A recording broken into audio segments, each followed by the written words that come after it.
Faites gaffe, elle remonte la team. Merci Marjo, merci, merci. On balance les points 5, ok la famille? C'est maintenant. Ouais, papa. Avec les live match, je crois que j'ai dû gagner en une journée plus de 10 000 €. 7 000 gueufs, 7 000 gueufs.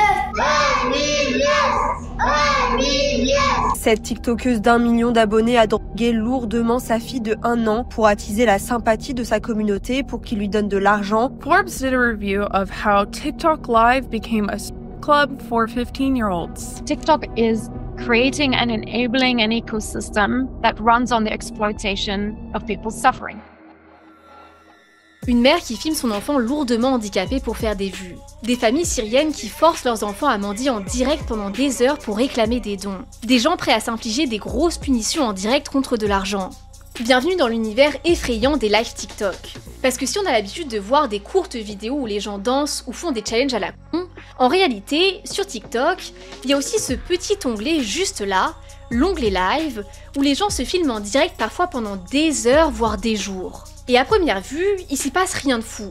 Tu peux tomber sur des mamans qui font des recettes, ou encore des influenceuses qui te présentent leur routine maquillage. Mais ça, c'est que la partie émergée de l'iceberg. Parce qu'en réalité, si tu scrolles assez longtemps, tu finis par tomber sur des influenceurs de télé-réalité qui supplient pendant des heures pour recevoir de l'argent de leurs abonnés, souvent mineurs. Mais tu peux aussi tomber sur des lives ultra dérangeants, où des parents exploitent leurs enfants pour recevoir des dons, où des très jeunes filles font des striptease en direct, ou encore des employés exploités dans des usines de fast fashion en Asie, payés une misère, obligés de se filmer toute la journée pour augmenter leurs revenus. Tout ça sur un réseau social où en France, 34% des utilisateurs ont moins de 13 ans et où les jeunes passent en moyenne près de 2 heures par jour. Et si ça peut sembler bizarre que TikTok autorise ce genre de contenu, en fait, on comprend mieux pourquoi il le fait quand on réalise à quel point ces lives rapportent une tonne d'argent aux influenceurs, mais surtout à l'application elle-même. Ah bah il y avait forcément une histoire d'argent avec ces lives. Je scroll TikTok, tout le monde est en live pendant des heures. J'ai découvert des trucs vraiment intéressant. Bah surtout qui rapporte un paquet de fric. Parce que sans même que vous vous en rendiez compte, TikTok a mis en place un système super élaboré sur ses lives pour vous faire dépenser des sommes monstrueuses, un système à base de roses, d'univers et même de lions. Et comment t'en es arrivé à donner jusqu'à 15 000 €? C'est ça, hein? Ouais, en tout. Et t'as choisi de donner ces 15 000 € à quelqu'un que t'avais pas rencontré? Au point que certaines personnes en sortent complètement ruinées, comme cette femme qui a dépensé l'intégralité de son héritage, 25 000 $ dans des lives TikTok. Mais alors, jusqu'où vont ces influenceurs pour pousser leurs spectateurs à leur donner leur argent? Pourquoi la plateforme ne fait rien pour réguler les vidéos les plus choquantes? Et surtout, qui sont ces gens prêts à donner de l'argent pour voir des strips de mineurs ou des simulations de torture? Scroller quelques minutes sur l'onglet live, c'est vraiment plonger dans ce que les humains sont prêts à faire de pire pour de l'argent. Et si vous avez peur d'aller y faire un tour et de vous exposer à ça, attachez vos ceintures parce que je l'ai fait pour vous. Mais avant ça, c'est important de prendre conscience que les lives TikTok ne sont pas les seules choses dangereuses auxquelles on peut être confronté sur internet. Puisque chaque année, le nombre et l'ampleur des fuites de données ne fait qu'augmenter. Que ce soit nos noms complets, date de naissance, adresse, numéro de téléphone, nos intérêts, habitudes de consommation, etc.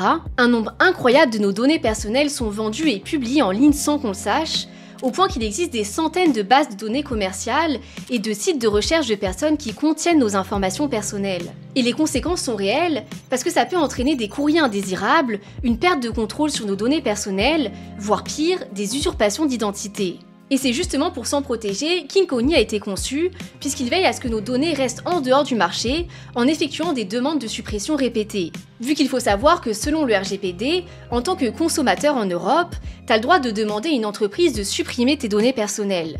Sauf que le demander manuellement, ça prend un temps fou.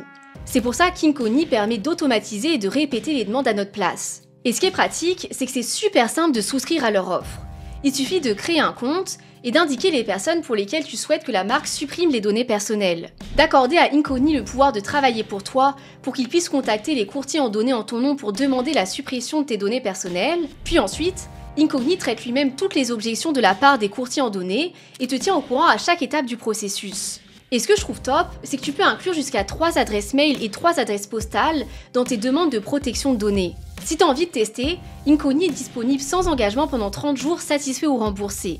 Et si t'es convaincu et que tu veux souscrire à un abonnement annuel, tu bénéficies de 60% de réduction avec mon code ANHISTORY ou en cliquant sur mon lien qui est dispo en description.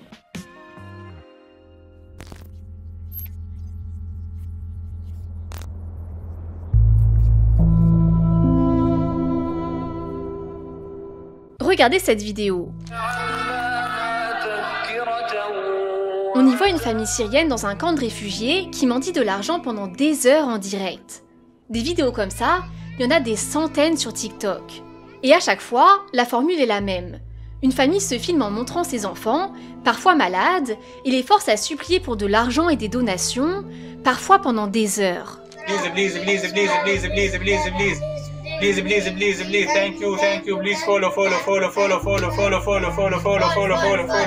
Et évidemment, on peut souvent voir des enfants qui ont l'air complètement épuisés. Et encore, les vidéos qu'on vient de voir sont pas les pires. Parce qu'on peut aussi tomber sur des vidéos où les enfants ont l'air d'être seuls devant la caméra, mais si on tend un peu l'oreille, on peut entendre un adulte hors champ leur souffler ce qu'ils doivent dire pour maximiser les donations.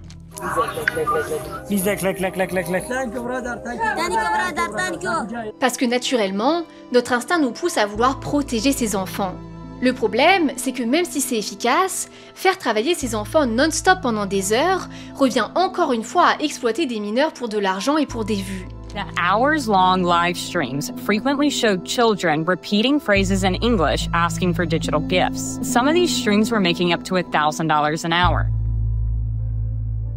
Après, c'est vrai qu'en soi, on peut se dire qu'au moins le point positif, c'est que ça permet à des familles qui ont tout perdu à cause de la guerre de gagner un peu d'argent et donc de subvenir aux besoins de leur famille. En soi, c'est toujours facile de juger, alors que clairement, on vit pas du tout dans les mêmes conditions qu'eux. Mais le truc, c'est que la réalité est encore plus tordue que ça. Parce que si on connaît un peu le fonctionnement de TikTok, on sait que le contenu qu'on nous montre sur notre fil d'actualité est géolocalisé et dépend de nos intérêts. Ce qui fait que si tu vis en France, on va souvent te montrer des vidéos françaises qui correspondent le plus à ce que t'aimes, que ce soit du sport, de la cuisine ou peu importe. Alors forcément, on peut se demander pourquoi et comment ces vidéos tournées en Syrie se retrouvent sur les fils TikTok des utilisateurs occidentaux. Et de l'autre côté, on peut aussi se demander comment ces familles ont eu l'idée de faire des lives pour mendier de l'argent sur TikTok. Et ben en fait, la BBC a mené une enquête pour répondre à ces questions. There's a new trend on TikTok. Children in camps in Syria begging for hours on end. They're asking for TikTok gifts that can be withdrawn as real money. But that money isn't all going to them. Et tout part d'un point crucial. Ces lives TikTok rapportent beaucoup d'argent. Mais contrairement à ce qu'on peut penser, ils en rapportent surtout beaucoup à TikTok et non aux familles syriennes. Parce que oui, si vous pensiez faire une bonne action pour aider ces familles dans le besoin en leur donnant de l'argent sur ces lives, eh ben figurez-vous que vous vous trompez, parce que la réalité est beaucoup plus compliquée que ça. Pour mieux comprendre comment ça se passe, des journalistes ont lancé un live dans un camp de réfugiés dans le nord-ouest de la Syrie, et leurs collègues au Royaume-Uni ont fait une donation sur le live. Le résultat, c'est que TikTok prend 70% de commission sur les donations faites durant ces lives. A BBC investigation found that TikTok might be taking 70% of profits from live streams of displaced families in Syrian camps. Et dites-vous que ça, c'est la partie la moins choquante de l'histoire. Parce que ces lives sont aussi facilités par des intermédiaires qui travaillent dans les camps. En gros, ils parlent aux familles et ils leur donnent un téléphone pour faire le live avec dedans une carte SIM britannique. Alors on peut se demander pourquoi une carte SIM britannique ? Et la réponse, c'est que comme on le disait il y a quelques minutes, TikTok géolocalise ses contenus. Et donc, si une famille syrienne lance un live avec une carte SIM syrienne, le live va être montré uniquement à des Syriens et à d'autres utilisateurs de la région. Mais bien sûr, c'est loin d'être le plus optimal, parce que pour maximiser les donations, c'est beaucoup plus intéressant que ces lives se retrouvent sur les fils TikTok d'occidentaux.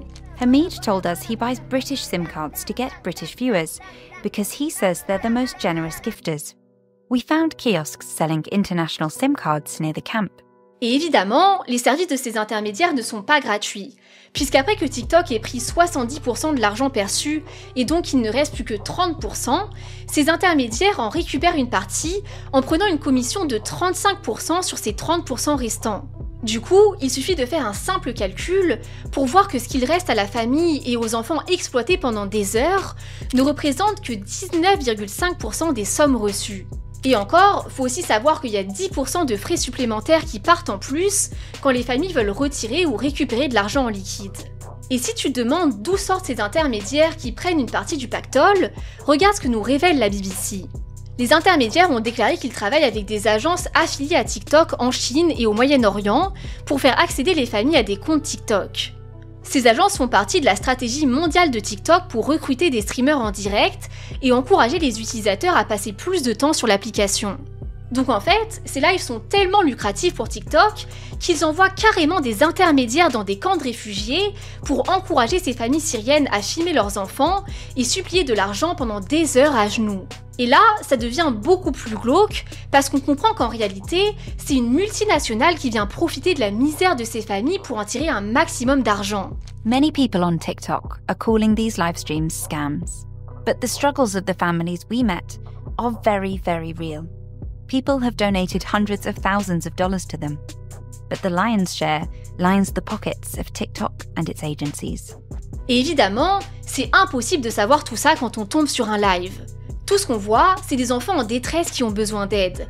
Alors bien sûr, toute une partie d'entre nous donne en ayant l'impression de faire une bonne action, alors qu'en vérité, une partie de notre argent ne sert qu'à enrichir TikTok. En fait, tout le monde se fait avoir, et les stars ou les TikTokers chevronnés n'échappent pas à la règle. C'est ce qui est arrivé à Kate Mason, un joueur de rugby professionnel qui est devenu influenceur. Un jour, alors qu'il se balade sur TikTok Live, il tombe sur une famille syrienne. Kate a envie d'être généreux, alors il envoie $330 sur le live. Et il s'arrête pas là, puisqu'il encourage aussi son million de followers à faire pareil. There must have been about 50,000 people that came on that live. Even though the man had his legs blown off and he had his arm blown off, he was the most positive guy you could ever meet or speak to. I probably think over £1,000 would have been put in there, and that to them would have been a lot of money. Et ce qui est triste de voir, c'est que sur ces $330, TikTok a probablement gagné $231, l'intermédiaire qui a aidé la famille a gagné $34,65, et au final, il ne reste que $64,35 à la famille, dont il faut déduire $6,4 de frais quand elle récupère l'argent, et donc à la fin, sur les $330 envoyés, il ne reste à la famille que $57,92. Au point qu'au final, c'est bien TikTok qui gagne le plus de cette exploitation d'enfants et plus généralement de la misère de ces peuples. Et malheureusement, l'une des dérives des lives TikTok qui revient le plus, c'est à quel point les enfants sont exploités pour des vues. Parce que c'est aussi le cas des vidéos où les parents filment leurs enfants lourdement handicapés ou malades pour encourager les donations. Le phénomène est tellement répandu qu'il y a carrément des mèmes consacrés à ça qui tournent sur internet, comme celui-là, les parents d'enfants handicapés quand ils découvrent TikTok Live. Il y a notamment un cas qui a fait tous les gros titres il y a seulement quelques semaines, celui d'Anala Harris, une maman de 34 ans qui réunit plus d'1 million d'abonnés sur TikTok. Pendant des mois, elle a donné des nouvelles de sa fille d'1 an, Daisy, qui a atteint d'une tumeur au cerveau. What the hell, my baby girl? She's so little. And she is riddled with tumors. I think she's having seizures and no one listened to me. Grâce à ça, elle a réussi à lever plus de 13 000 livres pour financer les 2 opérations au cerveau de sa fille. Ce qui en soi pourrait être une bonne chose si ça avait vraiment permis d'améliorer l'état de santé de sa fille. Le problème, c'est qu'elle est accusée d'avoir drogué son bébé pour lui créer des symptômes d'une tumeur et ainsi créer de la compassion et donc recevoir des dons. Tout le monde avait de la peine. D'ailleurs, Alana, elle avait ouvert une cagnotte où elle avait récolté près de 53 000 € justement pour assurer les frais d'hôpitaux de sa petite fille Daisy. Et on a appris le 21 novembre là que tout ça en fait c'était du pipeau. 1 million d'abonnés sur TikTok, 400 000 sur Instagram et elle empoisonne sa gamine pour les vues. Et des cas où des parents ont menti sur l'état de santé de leurs enfants pour récolter des dons et ensuite garder l'argent pour eux, il y en existe une tonne. Certains parents ont même été mis en examen et condamnés par la justice. The investigation has confirmed that the child is not seeking any medical treatment. Dans Lyon, des parents condamnés pour avoir collecté des fonds en mentant sur la maladie de leur fille. La petite Lydie était asthmatique, mais ses parents affirmaient qu'elle était atteinte d'une pathologie bien plus grave. Un couple a été mis en examen pour escroquerie. Ses parents sont soupçonnés d'avoir fait croire que leur enfant avait besoin d'une greffe pour récolter de l'argent. Après, évidemment, tous les parents ne mentent pas sur l'état de santé de leurs enfants. Il y a des vrais enfants malades ou handicapés qui ont besoin d'être aidés. Et la majorité des parents utilisent l'argent reçu pour les soins de leurs enfants. Mais il faut être conscient que parfois, une autre réalité peut se cacher derrière ce qu'on nous montre. Et parfois, même quand la maladie ou le handicap est réel, certains parents n'hésitent pas à s'en servir avec des mises en scène assez perturbantes, où on peut voir les parents mettre en avant volontairement les spécificités de leur enfant pour attirer les vues. C'est même parfois les enfants eux-mêmes qui les reprennent quand ils vont trop loin. He suffers from autism. I don't suffer. I just have it. Cette tendance de la mendicité 2.0 sur TikTok est tellement répandue qu'elle concerne même des influenceurs connus, et en particulier des influenceurs de télé-réalité qui utilisent l'application et plus spécifiquement la fonctionnalité qu'on appelle les live matchs pour gagner de l'argent grâce aux dons de leurs abonnés. S'il vous plaît, la team, ils ont fait ça comme ça, après ils vont sniper. Oui Tony, t'as compris? Oui, oui, oui, oui, oui, oui. Ce nouveau phénomène est ultra à la mode depuis quelques années, depuis le scandale des influenceurs propulsés par Booba, vu que depuis, la plupart ont du mal à gagner de l'argent grâce au traditionnel placement de produits. Les influenceurs télé, je parle, qui disent que non, il n'y a pas eu un impact avec ce que Booba il a fait, c'est des menteurs. Ouais, voilà, donc Booba, il a vraiment mis un il a mis un coup de pied dans la fourmilière. En fait, le principe de ces live matchs est assez simple. Deux influenceurs lancent un direct et font un duel de popularité pour voir qui va arriver à gagner le plus de dons grâce à sa communauté. Donc en gros, c'est celui qui récolte le plus de dons qui gagne. Pour ça, tu peux les voir crier et mendier des cadeaux non-stop. Et au-delà des cadeaux reçus, qui leur apportent directement de l'argent, le bonus, c'est qu'ils jouent aussi un classement hebdomadaire, où s'ils finissent premiers de ce classement, ils reçoivent aussi une somme importante de la part de TikTok. C'est pour ça qu'on peut voir autant d'influenceurs inciter leurs spectateurs à donner toujours plus pour finir en tête de classement. Même si le principe paraît assez bidon et qu'on peut avoir du mal à imaginer quelqu'un donner de l'argent pour ça, il faut savoir que ces influenceurs sont généralement suivis par des abonnés très jeunes. Et vu qu'à chaque fois que quelqu'un donne, son nom est cité par l'influenceur, cette petite dose de reconnaissance peut suffire à motiver un jeune à envoyer de l'argent. Il a fait fermer sa bouche. On reste comme ça la team. Faites gaffe, elle remonte la team.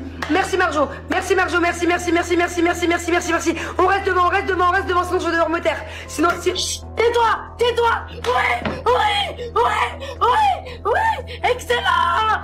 Bravo la famille, bravo Max. Attendez, je vais remercier un donateur. Chapman, mon frère. Chapman. Merci du fond du cœur, mon frère. Le gorille incroyable. Et si on peut se dire qu'en soi, les gens font ce qu'ils veulent de leur argent, le problème, c'est que certains de ces influenceurs n'hésitent pas à mettre une vraie pression psychologique sur leurs jeunes abonnés pour les pousser à leur envoyer de l'argent. Là où par contre je tire la sonnette d'alarme, et c'est un truc qui m'a rendu folle, c'est quand je vois la pression psychologique qu'ils font. Il y a beaucoup de chantage émotionnel. C'est-à-dire, si vous me donnez ça, je vais vous follow back.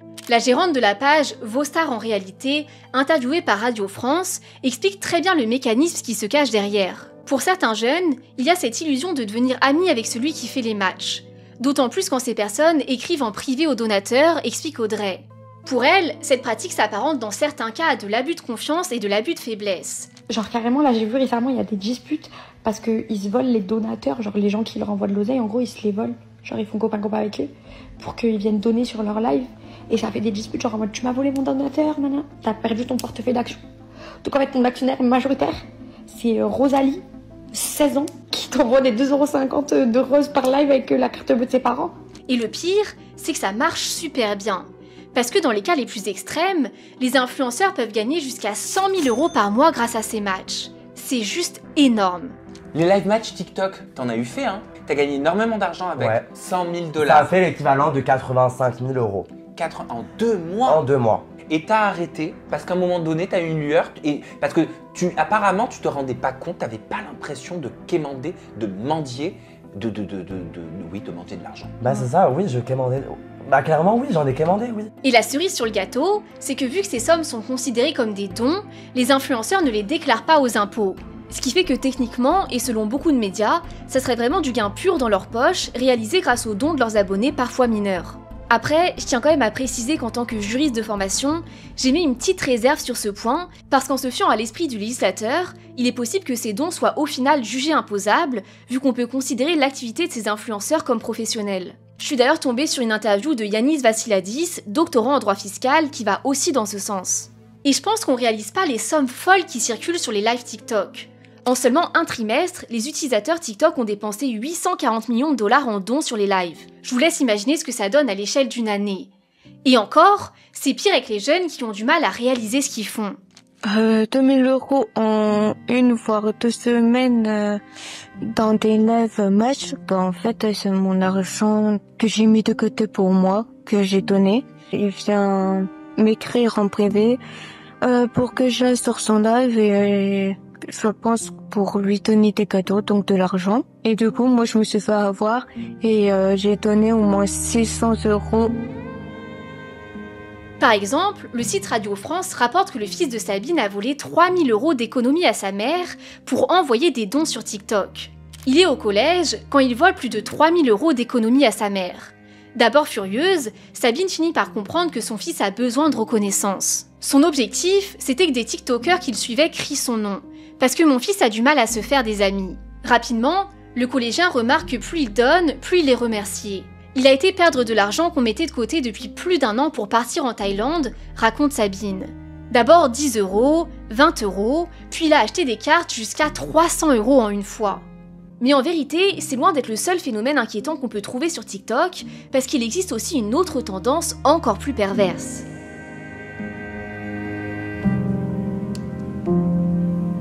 On est au plein milieu de la nuit, au moment où un live TikTok est lancé avec une mise en scène glauque. Dans ce live, un homme déguisé en robot tient une pancarte. « Je suis un robot, je peux vous rendre des services ». Et sur la pancarte, on peut lire des exemples de services.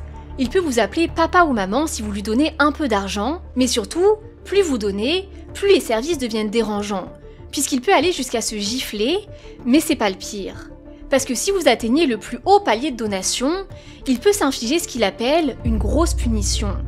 Impossible de savoir ce qui se cache derrière cette grosse punition, vu que l'homme n'atteindra pas le palier de donation durant son live. On peut d'ailleurs remarquer qu'il fait exprès de ne jamais préciser ce qui se cache derrière, parce qu'en faisant ça, il joue en réalité sur un mécanisme puissant de notre cerveau pour nous empêcher de quitter son live, il joue sur notre désir voyeuriste et sadique d'attendre de voir ce qui va se passer et jusqu'où ça va aller. Dans le même genre de live dérangeant, on peut tomber sur des lives d'interruption du sommeil, aussi appelés « Disturb My Sleep » en anglais.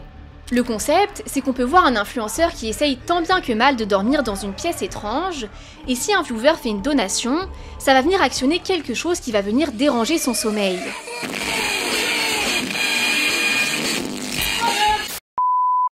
Bien sûr, la chose en question dépend du montant donné par le viewer, puisque plus tu payes cher, plus l'action est pire. Son sommeil peut par exemple être perturbé par des lumières, des alarmes stridentes, des jets d'eau, voire carrément des chocs électriques. Et même si au premier abord, ça peut sembler pas si grave d'être réveillé de temps en temps, en réalité, certains sont vraiment réveillés un nombre infini de fois dans la nuit par leurs spectateurs. Et il faut savoir que la privation de sommeil est connue comme étant un véritable moyen de torture, utilisé depuis très longtemps pour briser des détenus. Et le pire, c'est que certains de ces TikTokers réalisent ces lives au quotidien et sont donc dérangés quasiment toutes les nuits. L'un des plus connus de ces TikTokers s'appelle Jackie Bohem et toutes les nuits, de 23h à 6h du matin, il se soumet à des lives d'interruption du sommeil. En fait, la raison devient très claire après seulement quelques recherches, puisque le site Business Insider nous révèle que Jackie peut gagner jusqu'à 34 000 $ par mois grâce aux dons de ses spectateurs. According to a new report in the Wall Street Journal, live streamers like Jackie Bohm shown here on TikTok are making, listen to this, as much as $35,000 a month to stream themselves sleeping. Mais alors, comment ça marche exactement ? En réalité, le système est assez ingénieux, puisque Jackie a codé un script qui vient scanner en direct le chat du live TikTok, et en fonction de la donation qu'il y détecte, ça vient activer un objet différent dans sa chambre. Et évidemment, vous l'avez compris, plus la donation est grande, plus l'objet perturbe fortement le sommeil de Jackie. Et franchement, quand on le voit, ça a l'air vraiment horrible. First read of this story in the journal this morning was sign me up. 35 grand a month. But then I watched this guy, and this is absolutely miserable. Something better with your money than pay to disturb someone's slumber. But this is a disturbing trend about society.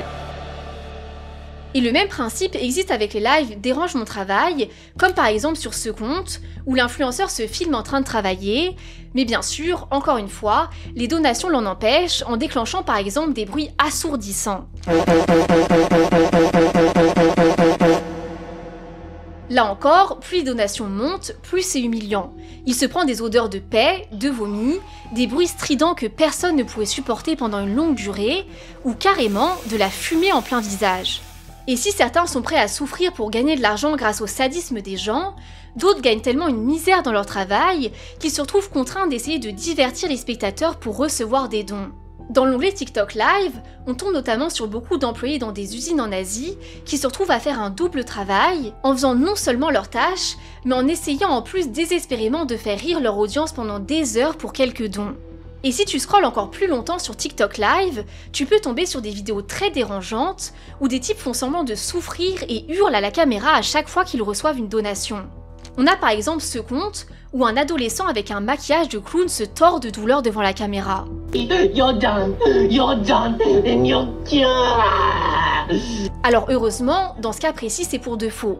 L'influenceur n'est pas vraiment en train de souffrir quand il reçoit une donation, il fait seulement semblant pour déclencher des donations en manipulant son public. Mais en soi, qu'elles soient vraies comme les lives d'interruption du sommeil, ou fausses comme ces influenceurs qui crient de douleur pour recevoir des dons, le succès de ces vidéos appelées du torture porn fait froid dans le dos, parce qu'en réalité, ces lives reviennent à montrer à des millions de spectateurs des scènes de torture virtuelle où le message qui en découle, c'est qu'on peut faire souffrir quelqu'un contre de l'argent.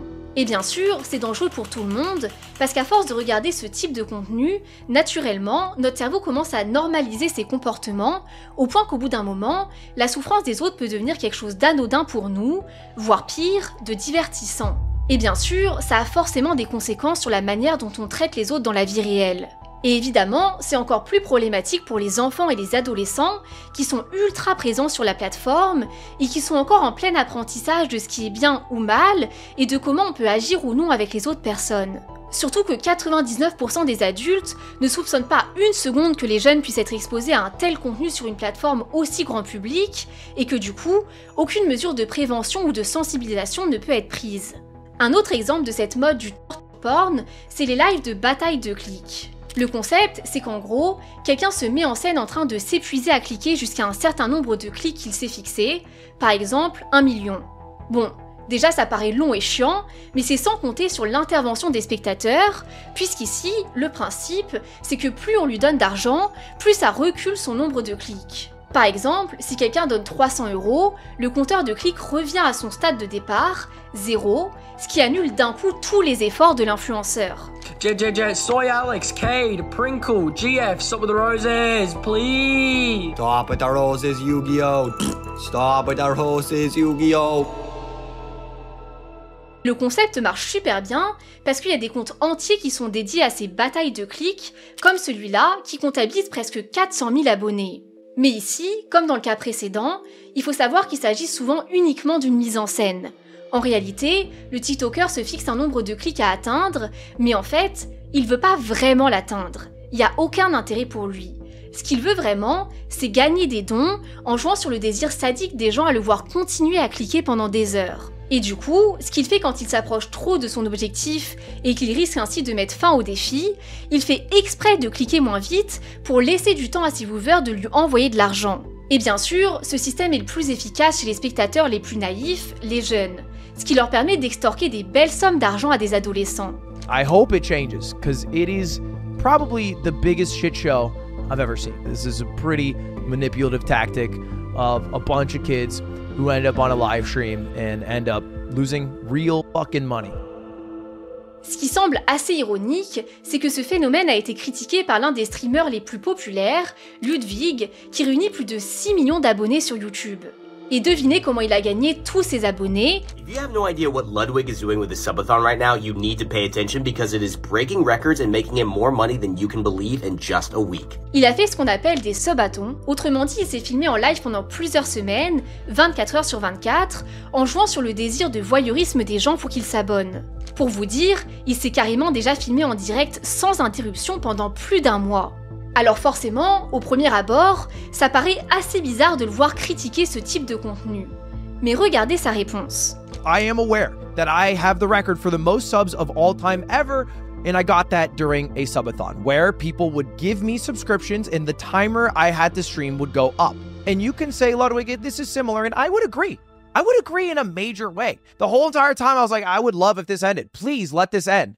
And then people would be like, no, it's funny when the timer go up, and then keep donating. The difference is, I did it. I stayed live for an entire month. I gave up 1 month of my life in exchange for money. I did that, and I knew that that was the exchange I was doing here. La réponse de Ludwig vaut ce qu'elle vaut, mais elle est intéressante. Il dit que lui au moins, il fait vraiment ce qu'il dit. Certes, il va se filmer un mois 24 heures sur 24 sans pause pour avoir des abonnés, ce qui revient à renoncer à toute sa vie privée, mais au moins, selon lui, il met pas en scène des fausses situations dérangeantes dans le seul but de récolter de l'argent. Et en soi, c'est pas faux. Mais ce qui est sûr, c'est qu'en réalité, toute cette tendance est problématique, parce qu'elle vient encourager les gens à exprimer leur côté malsain, et en particulier à succomber au voyeurisme et au sadisme, tout en bénéficiant du confort d'être caché derrière son écran. Encore pire, l'air de rien, ces lives nous habituent à voir quelqu'un souffrir par notre faute, et surtout, ça banalise le fait qu'avec un peu d'argent, on peut exiger de quelqu'un qui se met dans une situation dangereuse ou dégradante. Et malheureusement, ces lives de torture porn sont loin d'être les seules choses obscures qu'on peut trouver sur ce fameux onglet live TikTok.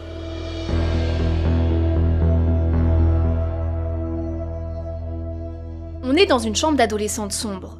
Une fille regarde la caméra de son téléphone, passe un doigt sur sa bouche et susurre à son public « Vous payez mes factures ». On peut voir un spectateur lui répondre en commentaire « Je te paye 35 $ si tu nous montres ton corps ». Un autre lui demande combien d'argent il doit lui envoyer sur Cash App, une application de paiement. La fille pose et fait la moue. On peut voir ses cheveux blonds qui cachent à peine son soutien-gorge noir. Un autre spectateur demande à voir ses pieds. Ces échanges n'ont pas lieu entre adultes dans une boîte de nuit. Ils ont lieu sur TikTok Live, où MJ, qui a dit avoir 14 ans, faisait un direct avec une amie devant 2000 inconnus un samedi soir. Cette scène est décrite par une enquête de Forbes qui compare l'onglet de TikTok Live à un club de striptease rempli d'adolescentes de 15 ans. An internal TikTok investigation exposed teenagers as young as 15 stripping on live streams, all for digital gifts from adults. Il faut savoir qu'aux États-Unis, la moitié des mineurs utilisent TikTok au moins une fois par jour. Et en France, c'est pas beaucoup mieux, parce que 34,8% des moins de 13 ans utilisent TikTok. Et le constat de cette enquête est clair, TikTok Live est utilisé comme une plateforme de prostitution par des mineurs. Et les scènes qui y sont décrites glacent le sang. Une fille du nom d'Ella découpe petit à petit son t-shirt avec des ciseaux, au fur et à mesure que les donations s'accumulent, devant 3000 spectateurs. Très lentement, alors qu'Ariana Grande passait en fond et que près de 3000 personnes la regardaient, elle a commencé à découper des morceaux de son t-shirt blanc. Bande par bande, trou par trou, chaque coupe révélant davantage de la poitrine d'Ella et de son soutien-gorge noir. Les commentateurs en réclamaient davantage et les cadeaux numériques affluaient. Un flot constant de roses, de feux, de café fouetté et d'autres prix caricaturaux. Si tu coupes la partie noire, je vais envoyer à TikTok Live 35 000 pièces TikTok, soit 400 $, a écrit un spectateur, l'exhortant à couper son soutien-gorge. Et d'autres continuent. Maintenant, le short. Continue bébé. À 100 000, elle va flasher. Dis-moi où venir pour que je puisse te donner l'attention que tu recherches réellement. Ella n'a pas donné son âge dans le live, mais des spectateurs jouent aux devinettes en commentaire. Et selon eux, elle semble avoir entre 12 et 18 ans. Et encore une fois, quand on voit tous les dons qui s'enchaînent dans ces lives, la motivation de ces jeunes filles devient rapidement évidente. Et pour confirmer ça, Forbes déclare que certaines mineures gagnent jusqu'à 200 $ par semaine sur TikTok Live, ce qui peut être vachement tentant pour des jeunes, vu que ça peut leur faire environ 800 $ par mois d'argent de poche, facilement de chez elles, tout en restant sur une application totalement mainstream. Alors oui, je te confirme que c'est totalement illégal. Et oui, c'est terrifiant de voir que ça se passe juste sous notre nez, sur une application qu'on utilise presque tous. Mais alors, pourquoi TikTok ne fait rien pour réguler ça ? Surtout que le phénomène est ultra répandu, et ce depuis longtemps, et donc que forcément, la plateforme est au courant. En réalité, TikTok a tenté d'agir, puisque fin 2021, l'application a supprimé 86 millions de vidéos qui allaient contre leurs règles d'utilisation. Et la moitié de ces vidéos, soit 43 millions, ont été supprimées parce qu'elles mettaient en danger des mineurs. Le problème, c'est qu'en vérité, c'est pas aussi évident qu'il n'y paraît de bannir ces contenus. Parce que même si ces échanges ont lieu en public, c'est assez rare de voir des messages vraiment explicites. Alors oui, il y a toujours des gens qui vont demander aux filles d'ouvrir les jambes ou de montrer leur corps. Et là, ceux-là sont vite repérés par les modérateurs IA de TikTok. Mais surtout, il y en a une grande majorité qui sont plus malins que ça et qui vont utiliser des mots dérivés ou des euphémismes pour contourner l'algorithme. Well, this article discusses how many of the comments are phrases disguised as code. Les commentateurs disent outfit check pour avoir un aperçu complet du corps de la fille, pédicure check pour voir ses pieds, il y a une araignée sur ton mur pour que les filles se retournent et montrent leurs fesses, et jouer à pierre-feuille-ciseaux pour encourager les filles à flirter, se battre ou lutter entre elles. Des phrases comme « mets les bras en l'air » ou « touche le plafond » sont souvent adressées aux filles en haut cours pour que les spectateurs puissent voir leurs seins et leur ventre. Et beaucoup se contentent d'inciter les filles à montrer leur langue et leur nombril, ou à faire des poiriers et des écarts. Et en l'échange, les filles reçoivent des cadeaux virtuels, comme des fleurs, des cœurs, des cornets de glace, des sucettes, qui peuvent ensuite être convertis en argent. Et le problème de ces techniques, c'est que ça rend ces demandes beaucoup plus difficiles à détecter par les algorithmes, surtout qu'ils font en sorte de changer le langage utilisé tout le temps. Alors, ok pour les demandes, on comprend mieux. Mais évidemment, il n'y a pas que ça. Il y a aussi ce que les filles font dans leur live. Alors forcément, je me suis demandé pourquoi les robots n'étaient pas capables de détecter ces images problématiques dans les lives. Et il faut savoir qu'en réalité, les robots IA sont capables de détecter la nudité. Mais encore là, les filles jouent avec les limites pour les embrouiller. Parce que par exemple, ces robots ne détectent pas la différence entre une ado en soutien-gorge et une femme adulte qui porte un crop top qui ressemble à un soutien-gorge. Et c'est pareil avec les positions qu'elles peuvent prendre. La limite est parfois très fine entre une position normale et une position plus suggestive. Et donc, c'est plus difficile à détecter par des robots. Et au final, même si beaucoup de ces jeunes filles pensaient s'arrêter là et rester dans du soft juste pour se faire un peu d'argent, souvent, sans qu'elles s'en aperçoivent, ces lives ne sont qu'une porte d'entrée dans un univers beaucoup plus dangereux pour elles. Parce qu'ensuite, leurs spectateurs essayent d'entraîner les ados hors de l'application, sur Instagram ou sur WhatsApp, pour avoir accès à des prestations plus dénudées. Et le résultat, c'est que pour 15 $, un homme peut payer une mineure pour faire un striptease sur TikTok, mais que beaucoup ne vont pas s'arrêter là, et qu'en réalité, c'est que le début d'un engrenage, puisqu'ils vont enregistrer la vidéo, puis ensuite faire du chantage à l'adolescente pour en obtenir encore plus, en menaçant de divulguer cette vidéo, notamment sur internet ou à ses proches. Et ils s'en servent parfois comme un moyen de pression pour carrément forcer ces jeunes filles à les rencontrer dans la vraie vie. Là, on est clairement sur de la prostitution 2.0 et qui est d'autant plus choquante parce qu'elle est permise par une plateforme utilisée de tous qui met en danger des mineurs, vu que ces jeunes filles peuvent faire l'objet d'extorsion, de chantage à la vidéo et se retrouver forcées de rencontrer leurs prédateurs. Et même si malheureusement, après toutes les histoires qu'on peut entendre, on n'est plus vraiment étonné que certaines personnes puissent vouloir envoyer de l'argent à ces filles sur TikTok pour regarder ce type de contenu, ça peut paraître beaucoup plus surprenant de voir des gens être prêts à dépenser des sommes parfois folles pour déranger le sommeil de quelqu'un, ou encore simplement pour voir son nom cité par un influenceur de télé-réalité. Mais alors, quel mécanisme se cache vraiment derrière cette industrie ultra lucrative des lives TikTok ?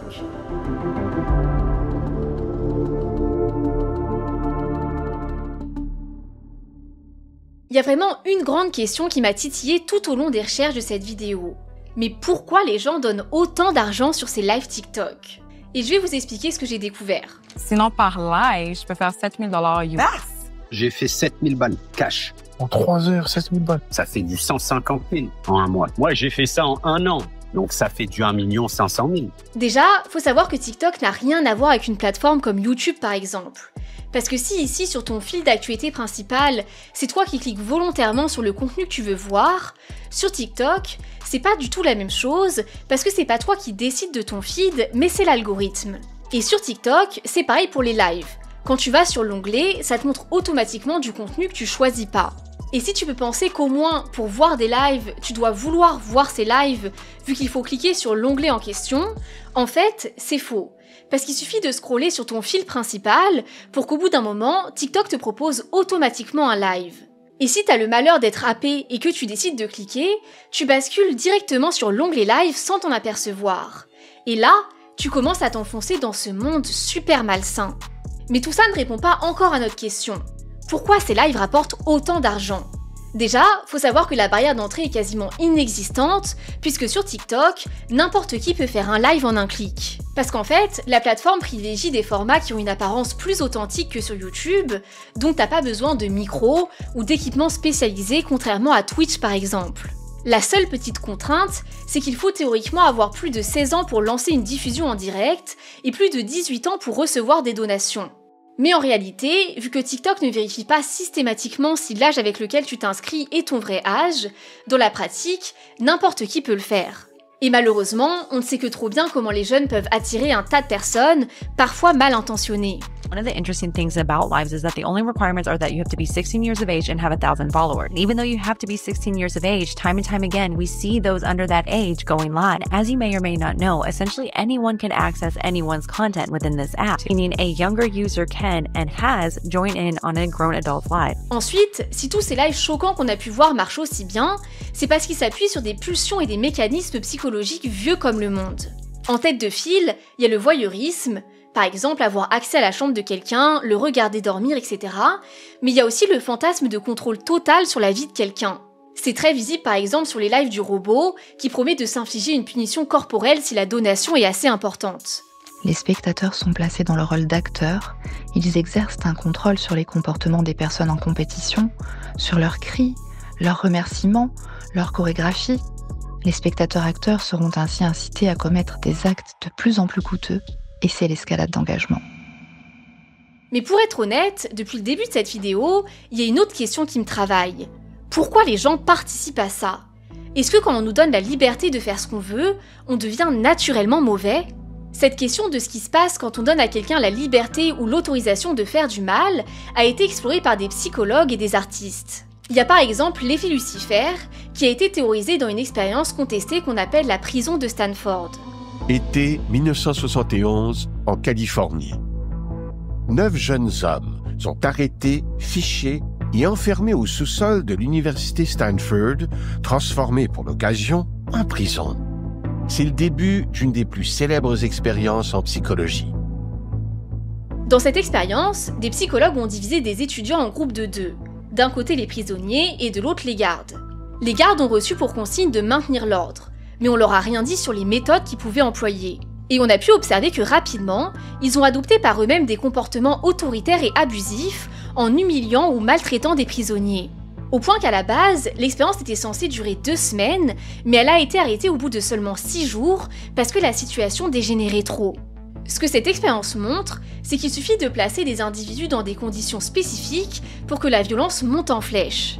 Et si on rajoute à ça les dynamiques de groupe, alors on a toutes les chances que la situation dégénère. I had really thought that I was incapable of this kind of behavior. Pour Philippe Zimbardo, c'est la preuve que n'importe qui peut devenir un monstre, que c'est le contexte, l'environnement, qui pousse l'individu aux comportements les plus barbares. Des artistes ont eux aussi exploré ce qui se passe quand on donne aux gens la liberté d'être cruels. Ça a par exemple été le cas de Marina Abramovic dans sa performance Rythme Zéro en 1974.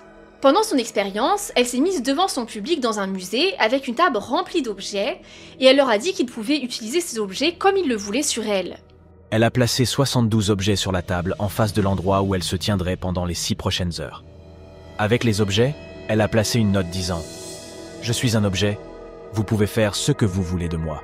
Certains de ces objets étaient faits pour le plaisir, comme des raisins, du pain, des roses et des parfums. Mais ils étaient également accompagnés d'objets qui pouvaient être utilisés à des fins cruelles. Au début, on peut voir que le public est respectueux. Les gens caressent Marina avec une rose, touchent ses cheveux, mais on peut rapidement remarquer que plus les heures passent, plus le public devient violent. Des hommes découpent ses habits, lui mettent un couteau entre les cuisses, lui coupent la peau. D'autres ont commencé par la gifler légèrement, mais dès qu'ils ont réalisé qu'elle n'arrêterait pas sa performance, ils ont commencé à la frapper plus fort, laissant des ecchymoses autour de son corps. Lorsque les 6 heures se sont écoulées, elle a regardé le public qui lui avait causé tant de peine, et ils se sont enfuis aussi vite qu'ils le pouvaient, sans se retourner ni vérifier si elle allait bien. Il faut bien se rendre compte que c'est arrivé dans une performance artistique qui était encadrée, publique, et que même dans ces conditions, on a pu voir à quel point quand on donne du pouvoir aux gens, ils n'ont qu'une envie, c'est de le saisir et de voir jusqu'où ils peuvent aller. Et du coup, imaginez ce qui se passe aujourd'hui quand on peut agir en toute impunité et cacher des yeux de tous derrière son écran. Alors évidemment, on peut se dire que c'est pas si horrible que ça, parce qu'après tout, les gens qui acceptent de participer à ces lives TikTok sont consentants. Mais honnêtement, vu toutes les histoires qu'on entend, ça m'étonnerait même pas d'apprendre dans quelques années que certains ont été contraints par des sortes de Mac de faire ça pour gagner de l'argent. Après, c'est vrai que de ce qu'on sait pour l'instant, ces gens se prêtent volontairement au jeu. Alors dans le fond, si tout le monde est consentant, on peut se demander quel est le problème. Mais déjà, faut pas oublier que la question du consentement est plus complexe que ça. Déjà, certains actes comme la prostitution de mineurs sont tout simplement illégaux. Ensuite, même si un adulte est consentant pour faire quelque chose, ce consentement peut être contraint par des facteurs économiques par exemple. Mais visiblement, vu l'argent que ça amasse, c'est pas une question sur laquelle TikTok envisage de se pencher de trop près. Parce qu'il faut quand même qu'on se rende bien compte, en 2021, les utilisateurs de TikTok ont dépensé plus de 2 milliards de dollars sur la plateforme. Et si on veut savoir pourquoi autant de personnes sont prêtes à dépenser ces sommes énormes sur des lives d'influenceurs, pour bien comprendre, il faut creuser dans le système redoutable que TikTok a mis en place pour faciliter le plus possible nos paiements. Une rose, des lunettes, un chapeau de cow-boy ou un lion, non, ce ne sont pas les cadeaux pour Noël, mais bien des cadeaux virtuels sur TikTok. Tout commence par un principe simple. Sur TikTok, tu peux pas envoyer directement de l'argent. Tu dois acheter des pièces, qui est en quelque sorte la monnaie sur TikTok. Par exemple, si tu payes 84 centimes, tu te retrouves avec 70 pièces. C'est une monnaie interne à l'application. Ce qui fait que quand tu veux donner sur un live, tu donnes pas directement de l'argent, 5 €, 10 €, 100 €, mais tu donnes une valeur qui est interne à l'application. Et ça, c'est tout bête, mais psychologiquement, ça fait une grande différence. Puisque ça donne l'impression que tu ne donnes plus vraiment du vrai argent, mais plutôt quelque chose de virtuel, d'un peu impalpable. Et attends, parce que ça s'arrête pas à une simple conversion en pièces virtuelles. Le système est encore mieux construit pour nous faire perdre la valeur de l'argent, puisque ce que tu vas donner, c'est des cadeaux que tu vas acheter avec tes pièces virtuelles. Certains viewers qui sont accros à ce genre de live achètent des pièces avec du véritable argent et ce sont ces pièces qui permettent d'acheter les fameux cadeaux virtuels. Pour te donner une idée, le cadeau le moins cher que tu peux envoyer, c'est une rose, qui correspond à une pièce, et le cadeau le plus cher que tu peux envoyer, c'est le lion, qui coûte 29 999 pièces, donc environ 345 €. Alors évidemment, tu peux voir tous les influenceurs de télé-réalité supplier pour recevoir des lions. À chaque fin de live, tous ces cadeaux se transforment en diamants pour les TikTokers. Et ces diamants se convertissent ensuite en véritable argent qui est directement versé sur leur compte. Et pour rendre le truc encore plus interactif, comme une sorte de jeu, à chaque fois que t'envoies un cadeau, ça fait apparaître une animation sur l'écran du live. Bon, on est d'accord, c'est quand même un système vachement complexe. Et au début, on peut trouver ça assez rebutant. Parce qu'au final, ça semble plus mettre des barrières qu'autre chose à quelqu'un qui voudrait donner de l'argent, parce qu'il faut qu'il passe par plein d'étapes. Mettre de l'argent, le convertir en pièces virtuelles, puis ensuite acheter des cadeaux. Imaginez s'il fallait faire tout ça à chaque fois que quelqu'un veut acheter une simple bouteille d'eau. On serait nombreux à abandonner.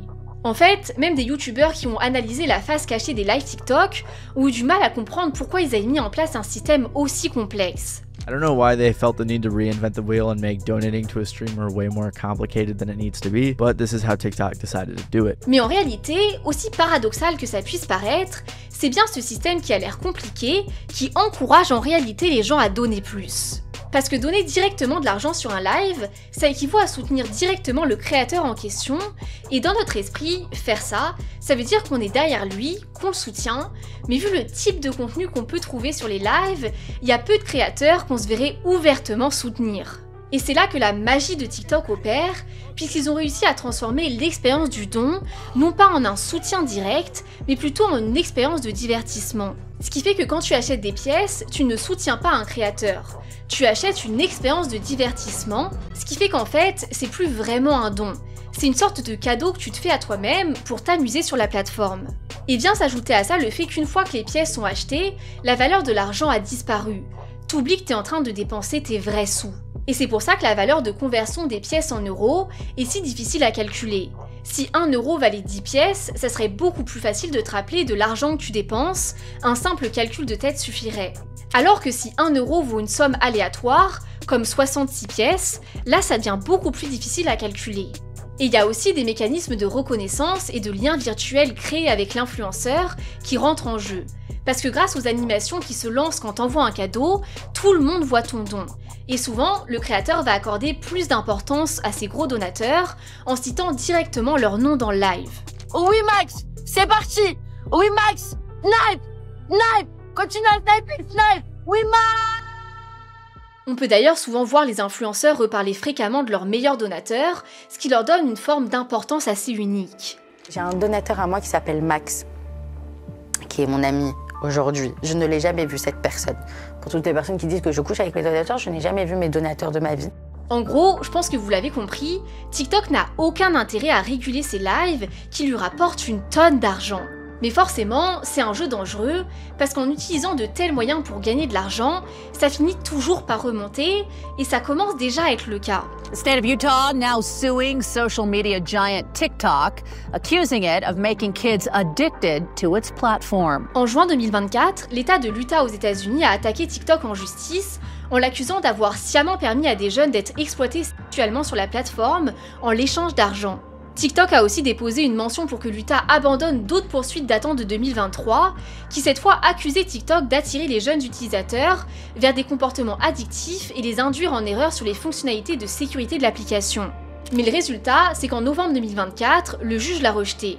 En France, les choses commencent aussi à bouger. Je suis heureux d'avoir pu prendre connaissance de ce qui se passe sur Internet et les jeunes notamment. Voilà, c'est un sujet qui est assez grave quand on constate les dérives. Beaucoup d'ailleurs de mes collègues n'étaient pas au courant de ce type de match sur TikTok. Le législateur doit s'emparer de ces sujets. C'est pour cela que des amendements transpartisans seront déposés avec mes collègues. Évidemment, on attend de voir ce que ça va donner, mais si ces procédures aboutissent, ça sera déjà un premier pas pour forcer la plateforme à mieux réguler ses contenus. Et en attendant, on peut déjà agir à notre échelle. Déjà en se rappelant que c'est pas parce que quelque chose se passe derrière un écran que ça doit en devenir moins choquant. Mais on doit aussi réaliser ce qui se passe sur ces plateformes juste sous les yeux de nos jeunes depuis plusieurs années. Parce que c'est notre rôle de se tenir informés pour pouvoir au mieux les éduquer, mais surtout les accompagner à travers cette nouvelle réalité.